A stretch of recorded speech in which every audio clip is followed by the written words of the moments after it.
नमस्कार दोस्तों स्पर्श में आपका माइग्रेशन हो चुका है। आप स्पर्श से पेंशन लेना चालू कर रहे हैं, लेकिन दोस्तों बहुत से पेंशनरों में स्पर्श के बारे में कुछ कंफ्यूजन है, कुछ क्वेश्चन है।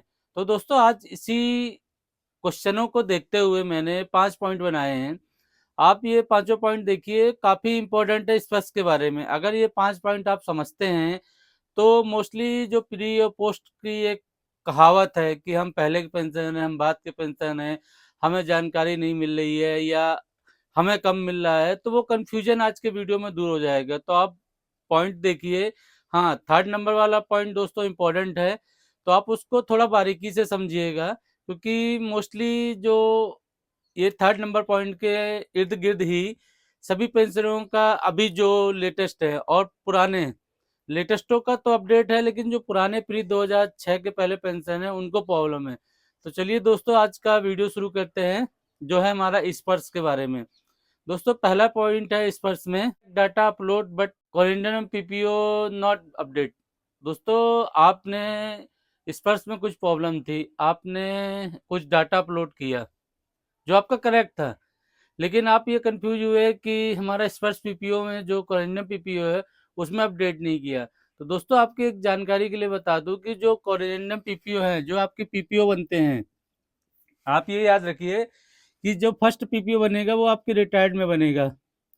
और दोस्तों उसके बाद जो भी पीपीओ रिवाइज होते हैं, जब आपका या तो अभी ओआरओपी 2 आ रहा है या पे कमीशन आता है, जब आपके पीपीओ रिवाइज होते हैं, हाँ आपने स्पर्श में अपडेट कर दिया है तो आप प्रोफाइल चेक कीजिए। आपने अगर करेक्ट डाटा अपलोड किया है तो आपके स्पर्श में प्रोफाइल में अपडेट हो जाएगा। हाँ, स्पर्श में अभी अपडेट नहीं होगा।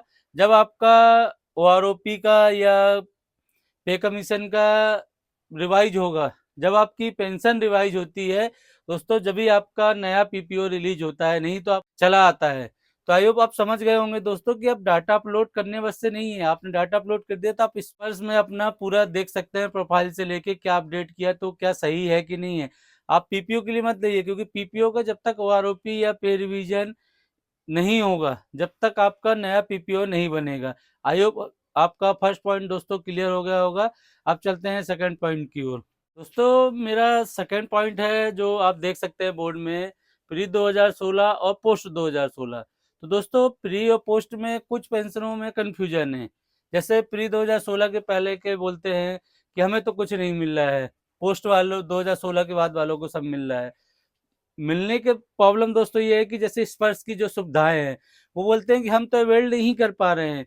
और तो दोस्तों आपकी जानकारी के लिए बता दूं कि जो 2016 के बाद के हैं पेंशन, जो लेटेस्ट आए हैं 2016 के बाद कभी भी, तो उनका डाटा पूरा अपडेट था।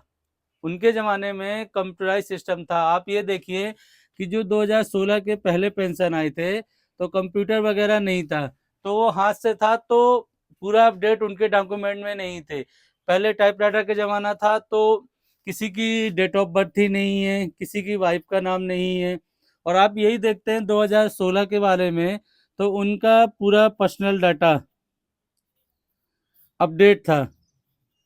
तो दोस्तों प्रॉब्लम आ रही है क्योंकि आपका पुराना डाटा जब सर्विस के पास या रिकॉर्ड के पास नहीं होगा, तो आप पूरी सुविधा बिल्ड करने में थोड़ा टाइम लगेगा। हाँ, आप अपडेट करते रहिए, आपका अपडेट हो जाएगा। हाँ, मोस्टली क्या है, जब आप माइग्रेशन हुए हैं तो आप वेट कर लीजिए, 3 मंथ के बाद आपका अपडेट होना शुरू हो जाता है। क्योंकि जैसे ही आपने किया तो आपको पहले प्रॉब्लम आ जाएगी कि आपके रिकॉर्ड से डाटा मिसिंग है, आप अपडेट कीजिए। तो आपको माइग्रेशन के बाद वेट करना है। ये नहीं कि आप ये सोचिए कि पोस्ट 2016 वालों का सब डाटा आ रहा है स्पर्श में।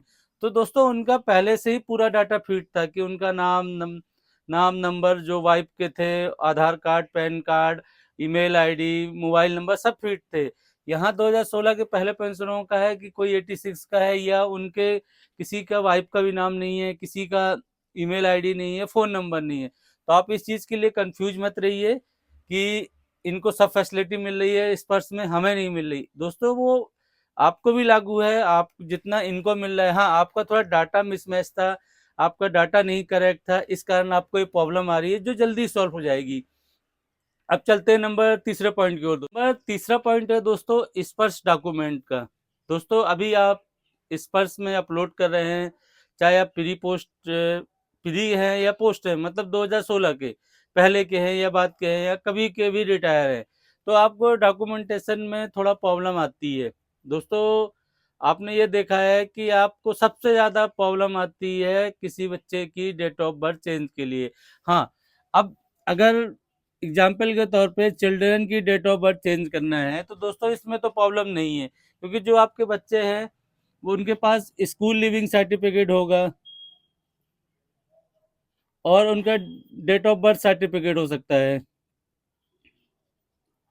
तो आप चाइल्ड की तो चेंज कर सकते हैं। प्रॉब्लम कहाँ आती है दोस्तों, जो हम स्पाउस की डेट ऑफ बर्थ चेंज करते हैं। अब आप ये सोचते हैं कि स्पाउस की डेट ऑफ बर्थ क्या हम पैन कार्ड से या आधार कार्ड से चेंज कर सकते हैं? दोस्तों ऐसा नहीं है, आप पैन कार्ड से आधार कार्ड से चेंज नहीं कर सकते हैं, क्योंकि इनका तो डेट ऑफ बर्थ के लिए प्रॉब्लम ये है कि इनका तो बर्थ सर्टिफिकेट नहीं होगा, क्योंकि पहले बर्थ सर्टिफिकेट तो इतना बनता नहीं था पुराने लोगों का। तो दोस्तों इसके भी सोल्यूशन होते हैं, आप ये मत परेशान होइए कोई भी चीज़, क्योंकि आप ये देखिए कि अगर आपके सबसे पहली चीज़ की अगर आपकी वाइफ का गलत आ रहा है, अगर डेट ऑफ बर्थ पहले आपका जो ईपीपीओ था, आपके ईपीपीओ में उनकी डेट ऑफ बर्थ 1/1/1960, ये दोस्तों एग्जाम्पल के लिए बता रहा हूँ मैं, ये सिर्फ विश्वास का बता रहा हूँ। अगर पुराने पीपीओ में आपके जो ईपीपीओ था उसमें आपके वाइफ की 1/1/60 थी डेट ऑफ बर्थ, और जो स्पर्श का पीपीओ आया अभी उसमें 1/1/3001 हो गया है, जो स्पर्श का पीपीओ है। तो दोस्तों आप उस चीज में कंडीशन कर सकते हैं, क्योंकि आपके रिकॉर्ड में आपकी वाइफ की डेट ऑफ बर्थ तो लिखी है, तो आप स्पर्श में पीपीओ में गलत लिखा है, तो आप जब डॉक्यूमेंट अपलोड करेंगे तो या तो आप अपना डिस्चार्ज बुक अपलोड कर दीजिए या आप ईपीपीओ अपलोड कर दीजिए, दोनों अपलोड कर दीजिए। ये दोनों अपलोड कर दीजिए डॉक्यूमेंटेशन में, तो आपका ये करेक्ट हो जाएगा। हाँ, ये पहली कंडीशन जब है जब आपके रिकॉर्ड में आपका डेट ऑफ बर्थ स्पॉस की थी, लेकिन मिसमैच के कारण 1/1/3 हो गई फर्स्ट पीपीओ में, कोरिंडम पीपीओ में, तो आप इसमें सही करा सकते हैं।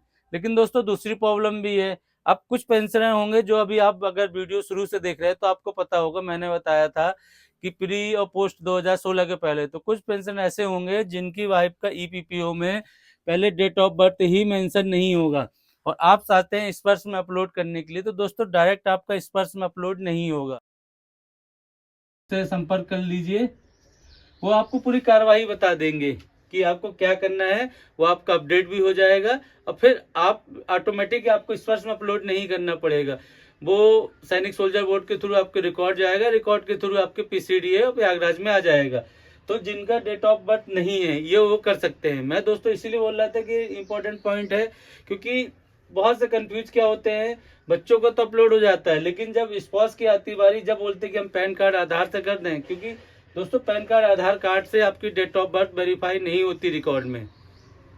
आपके जो डॉक्यूमेंट होते हैं, जो डिस्चार्ज हो गया, आपका ईपीपी हो गया। दोस्तों इसी से नेक्स्ट रिलेटिव पॉइंट है जो मैं आपको बताऊंगा कि कुछ पेंशनर तो कंफ्यूज हैं कि मेडिकल सर्टिफिकेट ईसीएचएस कार्ड वाला, तो वो मैं नेक्स्ट पॉइंट बताऊंगा, लेकिन ये आप समझ गए होंगे कि जो जरूरी पॉइंट था। अब चलते हैं नंबर 4 पॉइंट की ओर। जो दोस्तों नंबर 4 पॉइंट भी डॉक्यूमेंट से ही रिलेटिव है। जैसे कोई सर्विस रिटायर्ड होके आता है तो वो ये बोलता है कि जब मैं रिटायरमेंट हुआ तो मेरा ईसीएचएस कार्ड बना और मेडिकल कार्ड बना है, तो उसमें मेरे वाइफ की तो डेट ऑफ बर्थ थी, तो क्या मैं वो डॉक्यूमेंट के लिए स्पर्श में अपलोड कर सकता हूँ या नया क्या लगेगा?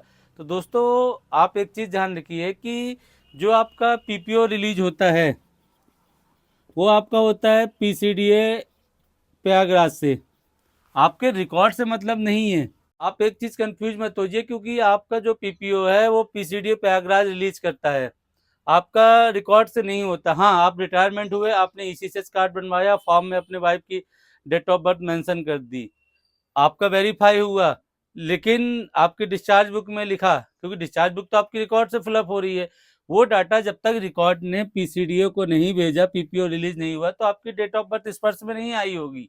तो आपको, हाँ, रिकॉर्ड में अगर डेट ऑफ बर्थ है तो आप फिर एक लेटर लिख के आप अपना स्पर्श में अपलोड कीजिए जो डिस्चार्ज बुक में है। जैसे अब ये बोल रहे हैं वाइफ की पीपीओ में डेट ऑफ बर्थ नहीं है, प्रॉब्लम क्या आ रही है कि इनकी पीपीओ में डेट ऑफ बर्थ नहीं, लेकिन ईसीएस कार्ड, मेडिकल कार्ड है, डिस्चार्ज बुक में डेट ऑफ बर्थ है। तो आप एक काम कर सकते हैं, आप डिस्चार्ज बुक को अपलोड कीजिए प्रिंट आउट स्पर्श में, तो वो रिकॉर्ड से वेरीफाई करेंगे तो आपका क्लियर हो जाएगा। नहीं कि आपका पीपीओ में नहीं है तो स्पर्श में नहीं आया है। हाँ, पीपीओ में नहीं है दोस्तों, जब भी तो स्पर्श में नहीं आया। आपके रिकॉर्ड में होने से मतलब नहीं है, क्योंकि रिकॉर्ड आपका पीपीओ स्पर्श नहीं चला रहा है, ना कि पीपीओ रिलीज करता है। पीपीओ पीसीडीए प्रयागराज ही रिलीज करता है। तो ध्यान देना है कि आपको रिकॉर्ड के थ्रू पीसीडीए भिजवाना है, तो आप कंफर्म कीजिए, स्पर्श में अपलोड कीजिए डिस्चार्ज बुक, तो वो क्लियर कर देंगे। अब नंबर 5वां पॉइंट है दोस्तों हमारा स्पर्श।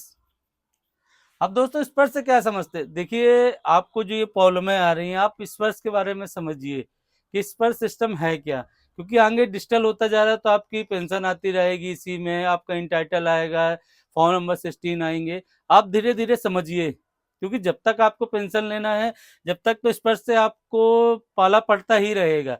हाँ, सबसे बड़ी प्रॉब्लम क्या करते हैं दोस्तों, बहुत से पेंशन ऐसे, मेरे बहुत से व्यूवर ऐसे हैं जो अपनी पर मंथ पे स्लिप नहीं चेक करते।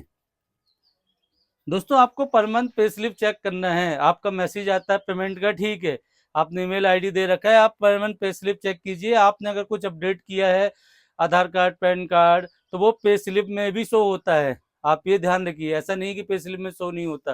पे स्लिप में आपकी दोस्तों बहुत चीज़ें होती है कि आपका कमोड कितना बचा है, कितना डेट बची है उसकी कटने के लिए, आपका डीआर कितना मिला है, बेसिक पे कितना है, क्या कटौती हो रही है, अगर पैस्टा एक्स्ट्रा आया तो किस चीज़ का आया, अगर कम आया तो क्या कम हुआ, तो वो भी पता चलता है, रिकवरी होती है तो आप क्लेम कर सकते हैं।